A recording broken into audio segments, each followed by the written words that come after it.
back there, like prop it open, but if it's not propped open, you can knock on my window, or it's closer to knock on Mr. McClure's window. You don't have to walk as far, and one of us will come and open the door for you. But that way you don't have to walk all the way around if you park over here. But remember, I am here in the mornings, and you can come in. Also, after school, you get out at 3:08. I'm here till 3:30 at least every day, so you come in then as well. And get some extra help. But when you're graphing rational functions, you always want to start with your asymptotes. And although asymptotes are kind of weird on a graph, I like them because they bound my graph, and like it tells me I know it's never going to touch here, so I don't have to pick as many points. So today when we do these, we're going to find our vertical asymptotes, we're going to find our horizontal asymptotes, and then we're going to have to actually pick some points and make an XY chart. But this gives you more practice with asymptotes. Asymptotes are points of discontinuity as well, so when we're talking about whether something is continuous or not continuous, if you have a vertical asymptote, then it is not continuous. So if I'm going to graph this, step one is I want to find my asymptotes. How do I find vertical asymptotes? Set the bottom equal to 0, and if you can just tell that by looking at it, I'm totally fine with it, but sometimes you might have to factor or do a little bit more work. This one I would subtract 3 and divide by -1. Do you agree that my vertical asymptote is going to be x equals 3? That's my asymptote. If I asked you to tell me the domain of this, which is not what I'm asking you, but if I asked you to tell me the domain of this, what would you say?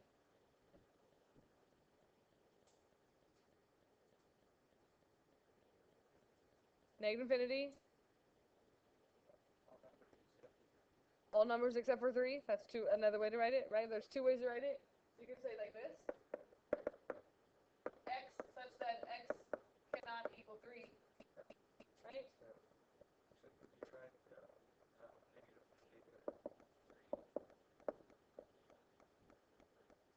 Not including 3, right? That's the other way that we could write that. So the nice thing is, if you know how to find a vertical asymptote, then you found your domain as well. You just have to say, oh, my domain is everything but this number. Horizontal asymptote, you just got to know the rule. And what is going to happen on this? Is the numerator bigger than, less than, or equal to the degree of the denominator? Never mind. I know, you said the wrong thing. The numerator is less than the denominator on this one because there's no x up here and there's 1x down here. So what does that make for my horizontal asymptote? Y equals 0. Make sure when you write asymptotes, you write equations. Asymptotes are not just numbers. They're a line on your graph that your graph never touches. So when I make my graph here, I'm going to make my asymptotes as dotted lines because they're not really part of my graph. They're just kind of a bound that I'm never going to touch. So at x equals 3, I'm going to make a lovely little dotted line.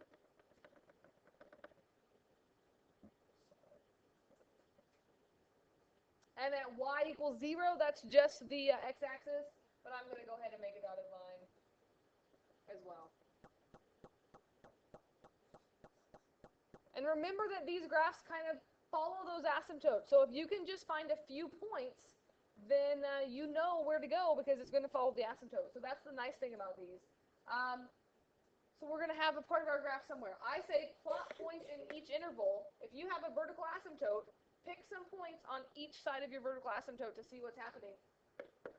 And this is where a calculator is really nice, especially as they get uglier. But if my asymptote's at 3, I'm not going to start my XY chart at 0. I'm going to start on the left or the right of 3. So I'm going to start to the right of this, and I'm going to pick like 4 and 5 and see what's happening.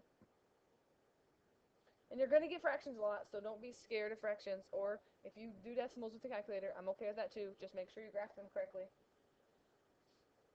If I plug 4 into here, I would get 1 over 3 minus 4, or that would be 1 over -1. What? No? Yes? You're right. Are you okay? I think we get -1 on that one. Do you agree with me on that?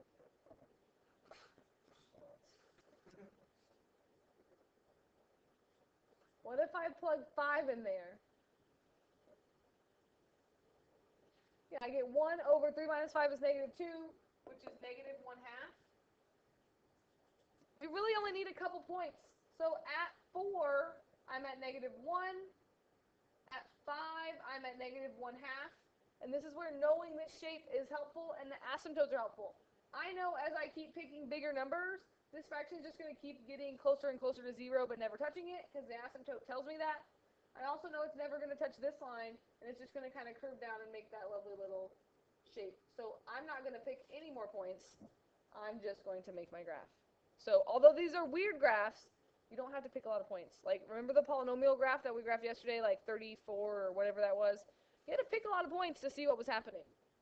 You do need to figure out where the other part of your graph is. Most of the time, they're kind of in opposite corners here, but sometimes it's right next to it. So you want to make sure, so at least pick 1 point over here. So pick 3, no, not 3, 2, I mean. And if I plug 2 in there, you agree I'm going to get +1? And usually it's just reflected right over. If we plugged 1 in there, we're going to get +1/2. So I'm going to take those same points and flip them over, and so I get that same little shape over here. Remember graphing these now? So I'm pretty lenient on the graphs, looking for the shape. Maybe I'm looking that you pick 1 or 2 points, and I'm really looking that your asymptotes are in the right spot. Because if your asymptotes are in the right spot and you know the shape, you're going to do a pretty good job of getting there. So how would you set it up if your numerator degree was greater than your numerator, or if your numerator was greater than your denominator? Well, there would be no horizontal asymptote, and I would not be doing those to graph right now because we're not going to talk about slant asymptotes yet. But eventually we will do those, and that's when you have a slant asymptote that kind of cuts through the graph, and those are kind of sometimes graphing, but you won't have any of those to graph right now. No. Anyways. Good question.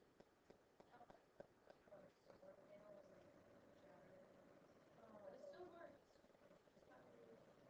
Apparently it doesn't really need the solar. Okay.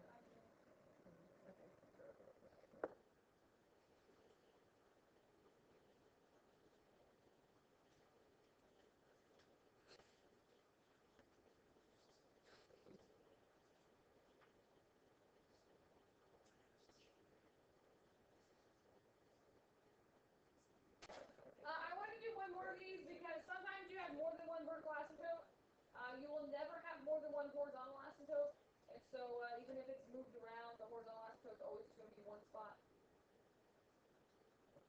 But when there's more than one vertical asymptote, I wanted to show you like this is kind of really as bad as it gets. I'm picking points here. I'm still going to start with my asymptotes.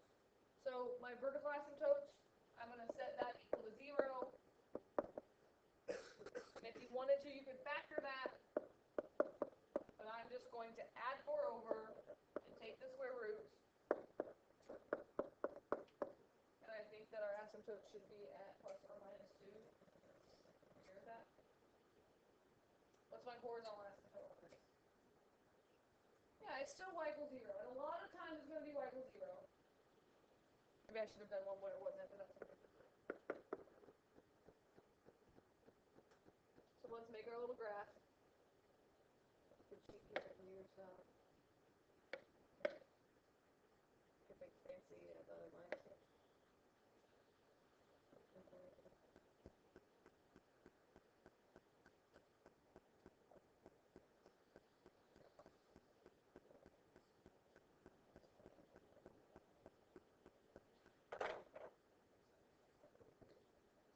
So if you have 2 vertical asymptotes, which will be the most that you have to do, you have 3 sections of your graph, all right? And so I just wanted to remind you of what these look like. The outer sections, whether they're at the top or the bottom, are still going to be those like L shapes or whatever they are. But the middle section is usually 2 different things. It could be a parabola in the middle, or it could be kind of like a cubic graph. So you actually have to pick some points here. So on a problem that has 2 vertical asymptotes, you're going to have to pick more points because you have to pick points in every interval to see what's happening. I like to do the outside intervals first because I know that they're just going to follow that asymptote. So if I'm at 2, I'm going to start with the numbers right of 2. So I'm going to pick like 3 and 4. And again, I'm totally fine if you're using a decimal. Probably you could graph decimals better than fractions. For some reason, people struggle with graphing fractions, but if I put 3 in there, what's that going to be? 9 minus 4 is 5. 3/5. 3/5. It's like 0.6. The big thing that you're trying to get there is whether it's above or below your horizontal asymptote, so you know which side it's on. Honestly, that's probably the only point you have to graph, because you could just kind of make it go from there, right? Like, you just know if it's up here, then this side's going to go up and this side's going to go down. Always is going to happen. But if we wanted to, we'd put 4 in there. What would that be? 3/12 is 1/4. Do you agree with that? 16 minus 4 is 12. 3/12. I think that's like 0.25. Which I can't even really, I mean, you can't really make that small numbers on your graph. So I'm just going to make my little graphs there. The big reason you pick the point is because sometimes it's in the negative side and you want to make sure. What if I go over here? I again want to make sure I know which one it is. So if I picked negative 3, what's going to happen? Yeah, because it's squared, I get the exact same thing. So don't always assume that it's going to be the opposite, because this is an example where it's not.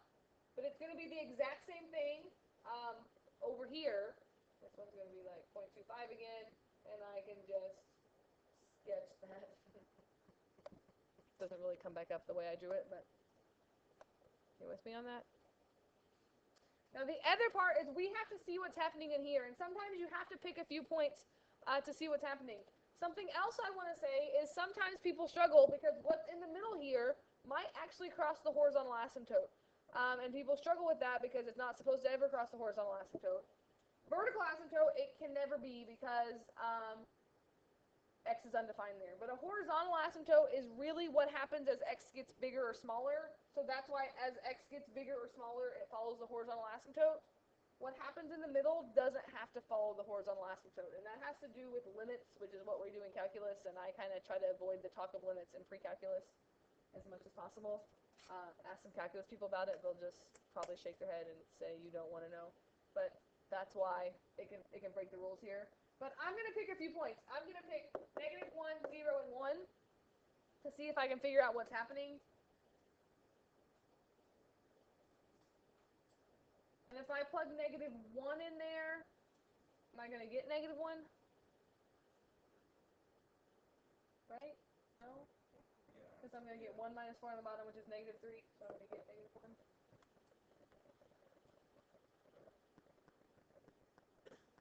And if I pick 0, I'm going to get -3/4. And if I pick 1, am I going to get -1 again? Because it's squared. 0 is -3/4, which would be like right here. And then at 1, it's back over here. Which means this looks to me like it's kind of like a parabola. The asymptotes tell me that it's going to just kind of follow it like that. Sometimes it's a parabola that opens up or opens down. Sometimes it's a cubic function. So like this side would have been up here, and I could have actually crossed that horizontal asymptote. How do you know? You actually just have to pick some points, use a calculator to get some decimals, and get those values there. How do you feel about that? Overjoyed? Excited? I have a worksheet for you.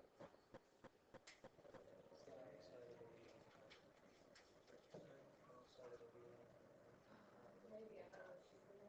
Oh, no, I know, it's fine. I'm just trying to find a small file for you. I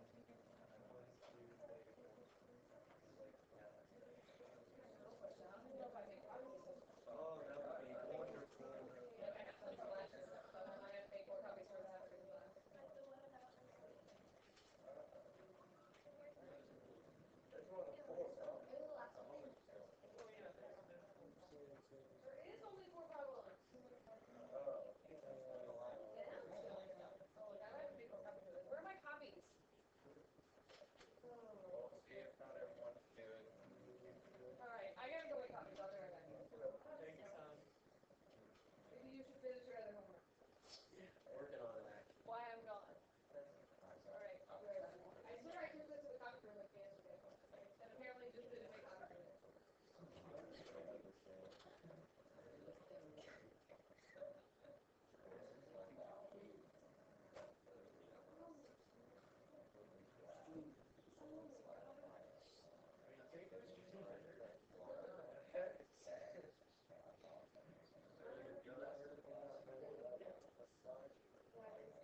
on this one, our asymptotes were at -2 and 2, so my points of discontinuity would be at -2 and 2. Not the y values, just the vertical asymptotes. Do we have to actually label those if we already write down like the horizontal? No, I'm okay with that. Like, I just wanted you to be aware that points of discontinuity are the same as asymptotes. If you write your asymptotes, it's like you're already saying your continuity. So we don't need to make that separate. Right. Yes. Is there holes? No, I think she chose the ones that didn't. That's correct. Yes, you have vertical asymptotes. No holes.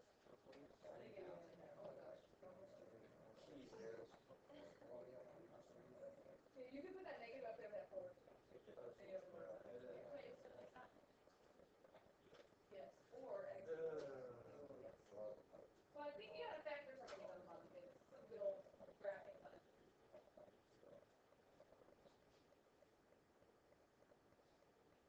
Scott was here to go to Miss Fi's room, and I said, "Do you need me?" And he's like, "Oh, I'm in Miss Fi's room." Miss Fi's room, and she's like, "Yeah, we have fun in there." And he's like, "Your kind of fun and my kind of fun are not the same."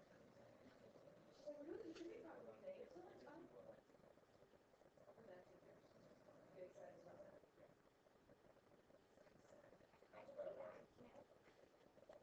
But I guess I don't get that excited about.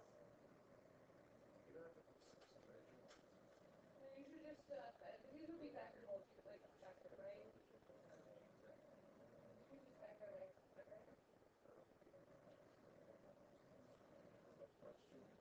75, I know you probably already know it, but water pressure, because if you're going up in like level, and you go first, going down in pressure. Water pressure in ocean is a function of depth. So the deeper you go, Which is the negative level, right? Like, negative altitude, I guess. But like I'm saying, further on depth you go, the lower it gets. the higher Go the higher it gets. So that would be, I think it is. Because air pressure, the higher you go, the lower the air pressure. If you're on Mount Everest, there's not much air. So the higher you are, the lower pressure. So that would be. I thought pressure was higher, though. Like as you go higher down. That's why your ears. It goes low. Yeah. But if you go in the ocean, the deeper you go, the higher the pressure. It's like water pressure. It's like this. Get closer to the center of the earth. Right? You know the answer, so I'll believe you. You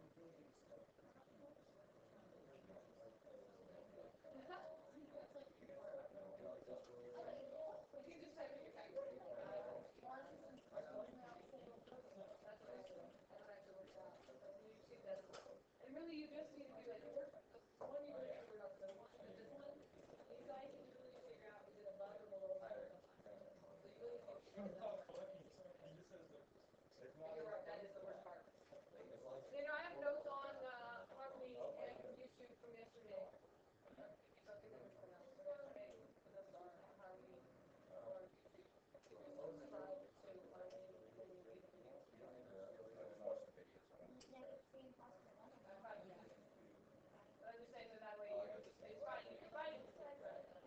From YouTube or go to Harmony and link it. Okay.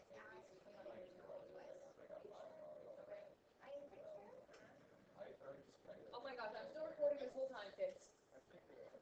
Is it?